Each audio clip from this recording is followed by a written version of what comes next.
Quando você está olhando suas redes sociais, quando você vai passando assim o dedo na telinha, né, no feed do Instagram, ou você está olhando o YouTube, qualquer rede social que você está vendo as diferentes postagens, há um contraste muito nítido para todos nós. Hoje eu estava olhando o meu Instagram e eu parei naquela imagem tão forte daquelas duas irmãs nesse terrível terremoto que ocorreu na Turquia e na Síria. Uma das irmãs, eu não sei se você viu essa imagem, a foto, as duas pequenininhas, a mais velha ficava com o bracinho em cima da mais nova, assim, para protegê-la dos escombros. Aquela cena me chocou muito. Quando eu passei essa imagem tão triste, em seguida, logo abaixo, tinha uma foto de duas lindas garotinhas comemorando o aniversário de uma delas. Eu me vi diante de duas realidades muito gritantemente distintas uma da outra. A impressão que eu tenho é que no passado a gente ficava sabendo de notícias como essa, de terremotos ou alguma desgraça que aconteceu lá não sei aonde. Então a gente ficava sabendo assim, né? De uma maneira mais superficial, mais leve, e o choque parece que era menor. E hoje os fatos surgem com muita rapidez, a notícia, né, chega, as informações, as imagens, e isso causa um maior impacto. O que era muito distante da nossa realidade parece que se torna muito próximo. E qual é a nossa reação a isso? Eu confesso que passando o feed, eu fiquei muito abalada com aquela foto daquelas duas garotinhas. E em seguida, é como se você ficasse triste, como você sorrisse, ou às vezes você fica triste em uma e não consegue ver o sorriso da outra foto, porque você já se abalou na primeira. Então a gente começa a flutuar nos nossos sentimentos, né? Porque como que você vai reagir? Você vai se abater a um ponto de não conseguir mais se alegrar com outros acontecimentos. Como que eu vou me permitir estar feliz quando o mundo está passando por aquilo outro? E aí você vê um misto de sentimentos, não é? Enquanto alguns vivem comemorações, outros vivem tristezas. Mas é certo que um acontecimento dessa grandeza que a gente viu, desse terremoto, é algo que abalou a todos nós. Por isso tudo, ultimamente, nós não conseguimos definir muito os nossos sentimentos. A impressão que eu tenho é que não conseguimos ter uma plenitude de felicidade, de alegria, quando estamos vivenciando esse clima e fatos tão difíceis e duros para a humanidade. Você, como um ser humano, se transporta para o lugar do outro que está sofrendo. Não há como nós não nos abatermos. Ao mesmo tempo, nós temos alegrias e comemorações que não podem passar em branco. Nós continuamos vivendo. Mas como? Como equacionar esses momentos na nossa vida? Muitos de nós nos recorremos, nos socorremos com a palavra de Deus. E muito estamos falando a respeito da volta de Jesus. A volta de Jesus faz algum sentido diante desse quadro todo? Acompanha comigo. No Monte das Oliveiras achava-se Jesus assentado, quando se aproximaram os discípulos. E os discípulos preocupados perguntaram a Jesus: Dize-nos, quando sucederão estas coisas e que sinal haverá da tua vinda e da consumação do século? E Jesus respondeu a esses discípulos: Vede que ninguém vos engane. Jesus estava chamando a atenção desses discípulos: olha, não se engane, prestem atenção, porque virão muitos em meu nome, dizendo, eu sou o Cristo, e enganarão a muitos. E certamente ouvireis falar de guerras e rumores de guerras. Vede, não vos assusteis, porque é necessário assim acontecer, mas ainda não é o fim. Porquanto se levantará nação contra nação, reino contra reino, e haverá fomes e terremotos em vários lugares. Porém, tudo isto é o princípio das dores. Então sereis atribulados, vos matarão, sereis odiados de todas as nações por causa do meu nome. E nesse tempo muitos hão de escandalizar, trair e odiar uns aos outros. E por se multiplicar a iniquidade, o amor se esfriará de quase todos. Aquele, porém, que perseverar até o fim, esse será salvo. E será pregado este evangelho do reino por todo o mundo, para testemunho a todas as nações. Então virá o fim. Olha, na Bíblia nós temos capítulos e versos muito importantes que têm conteúdos bem semelhantes a esse que a gente acabou de ler. A gente pode conferir em Lucas 21, 2 Tessalonicenses capítulo 3, 2 Timóteo, Apocalipse, todos tratando a respeito desse grande evento.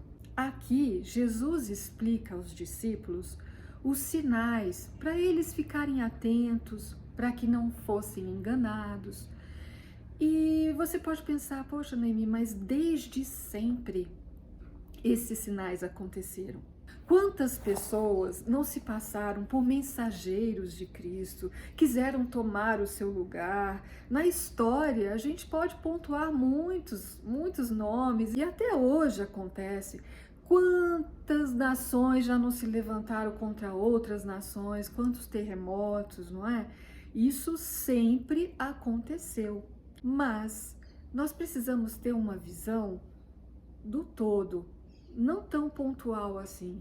Quando nós começamos a pesquisar as profecias, quando começamos a estudar o livro de Apocalipse, a gente vai juntando outros pontos das profecias e vai percebendo que muitas coisas já aconteceram, tudo está costuradinho, acontecendo exatamente como a palavra de Deus falou. Examinando todo esse quadro, eu percebo também que se eu colocar uma lente nesses acontecimentos aqui, nesses sinais de Mateus 24, eu vou perceber algumas diferenças.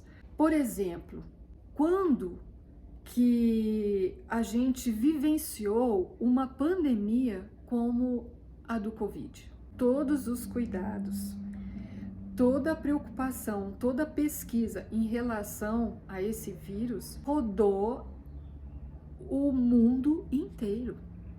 Foi realmente uma pandemia, alcançou todos os cantos dessa terra.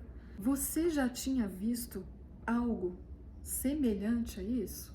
Nós estamos percebendo também que foi o tempo que você escutava notícias de crimes e que, nossa, aconteceu tal fato, aquele outro. Hoje, isso daí já está banalizado até. Uma notícia pior que a outra, de uma forma muito mais intensa, forte, a todo tempo. Não é assim que a gente está vendo o mundo acontecer nas diferentes esferas da vida. A gente mal saiu, né, daquele quadro terrível da pandemia e foi o quê? Guerra na Ucrânia, Rússia, aí vem terremoto e tudo numa intensidade muito maior. A impressão que eu tenho, e eu acredito que a maioria das pessoas tem, é que hoje está difícil não ter uma notícia ruim, muito forte, de um acontecimento que atinge muitas pessoas a cada momento. Sempre acontece algo muito terrível, com tempestades, outros com terremotos, violências terríveis em famílias, né? É bem profético isso, quando a Bíblia fala filhos matando pais, pais matando filhos e a maldade no mundo vai crescendo. Você sente que a maldade no mundo está crescendo? Você sente que tudo está muito mais intenso do que alguns anos atrás? E eu me pergunto, para onde nós estamos caminhando? Essa é a questão. Aí, diante disso tudo, qual a resposta que você tem para isso? Para onde o mundo está caminhando? Você vê muitas perspectivas, boas perspectivas de reverter esse quadro? Não, nós vamos resolver a guerra ali, tudo vai ficar ok, não teremos mais vírus, não teremos mais violência doméstica, não, tudo vai melhorar, a política vai melhorar. Você tem, fala a verdade, você tem esse tipo de pensamento? Você espera realmente uma mudança aqui na Terra? Ah, Noemi, você é pessimista. Não quero mais ouvir você. Não sou pessimista. Pelo contrário, eu estou tentando trazer uma esperança para você e alegrar esse seu coração como nada nesse mundo pode fazer. Mais uma pergunta. Eu já fiz essa pergunta em outros vídeos, vou trazer aqui novamente. Você acredita em Deus? Normalmente as pessoas que acreditam em Deus acreditam num Deus de amor. Um Deus de amor lá no céu, olhando toda essa situação aqui. Ai, eu fico triste por aqueles que estão no terremoto. Ai, eu fico feliz por aquela que está comemorando a vida. E eu estou aqui acompanhando tudo. Qual a finalidade disso? Percebem que é preciso ter algo mais que apenas sobreviver aqui nessa terra? Se você acredita que há um Deus, quem pode dizer melhor isso é quem está lá debaixo dos escombros. A gente não consegue dimensionar essa realidade sentado aqui no sofá, em tão boas condições. A Bíblia é muito clara. A Bíblia me fala, Jesus em breve vai voltar. Esses são os sinais que você está no tempo do fim, mas ainda não chegou o fim.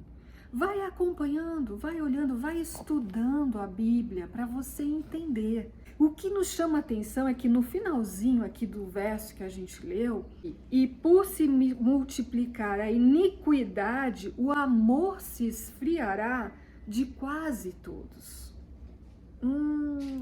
A gente precisa colocar uma luz aí para chamar a atenção. E em seguida, o verso diz assim: aquele, porém, que perseverar até o fim, será salvo. E será pregado o evangelho do reino por todo o mundo. E quando o evangelho for pregado a todo mundo, então virá o fim.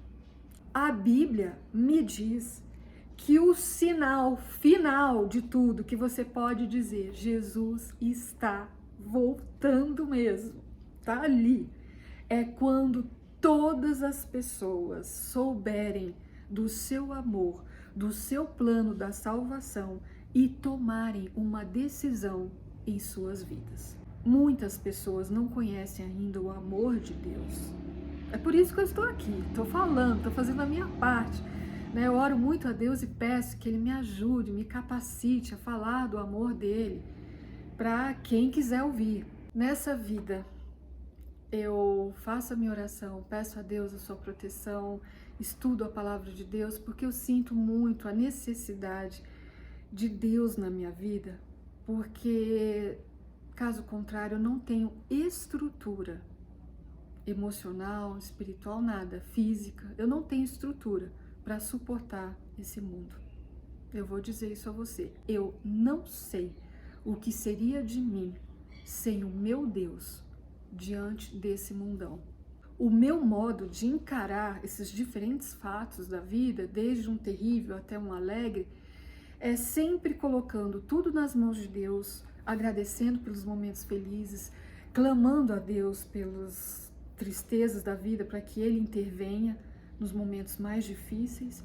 E eu vou me equilibrando e pedindo a Deus sanidade mental, equilíbrio, para conseguir viver os dias aqui na Terra, com todos esses contrastes, para que Deus me dê sabedoria de viver, não deixar de viver abatida por causa das decepções e acontecimentos tristes da vida, que Deus não me deixe, não deixe que a minha vida paralise, né, de angústias com os acontecimentos dessa vida, e ao mesmo tempo eu peço a Deus para me ajudar a aproveitar e parar e apreciar os momentos felizes dessa vida que Ele nos dá. Você precisa se equilibrar para lidar com esses contrastes da vida, não deixar que eles derrubem você, que você se torne mais forte neles, que peça a Deus, é assim que eu faço, eu peço a Deus para que eu seja mais forte e que eu suporte tudo que acontece, que venha até a mim, que Ele me dê a leveza e a alegria de aproveitar os bons momentos. Então a gente vai se dividindo, a gente vai se equilibrando, a gente não pode desistir. E assim eu sigo estudando a palavra de Deus, orando e conseguindo alimentar a esperança no breve retorno de Jesus. Você não pode tirar os olhos do céu. Você vive com os pés na terra, mas você não tira os olhos do céu. Não dá para nós sermos alarmistas e pararmos com tudo, e Jesus vai ter que voltar agora, porque esse mundo tá terrível e não faço mais nada, não produzo mais nada. Não, não dá, não pode ser assim. Ao mesmo tempo, eu não posso firmar os pés aqui na terra e só pensar nas coisas aqui da terra. Meu querido, como é que você pode focar só aqui nas coisas da terra? Você não sobrevive, é terrível. Você pode estar tendo momentos muito bons, mas até quando? É aquele equilíbrio de você viver bem os seus dias aqui, aproveitar todas as oportunidades, os momentos felizes, saber passar pelos problemas, chorar quando preciso, clamar a Deus e nunca perder a esperança de que essa terra é passageira e que Jesus está voltando. Em breve Jesus voltará e mudará todo esse quadro. Acredite, está tudo aqui na palavra de Deus. Não desista. Pode chorar, mas enxuga essas lágrimas em Jesus. Chegará um dia que o nosso feed só terá momentos incríveis e felizes. Acredite. Deus e eu.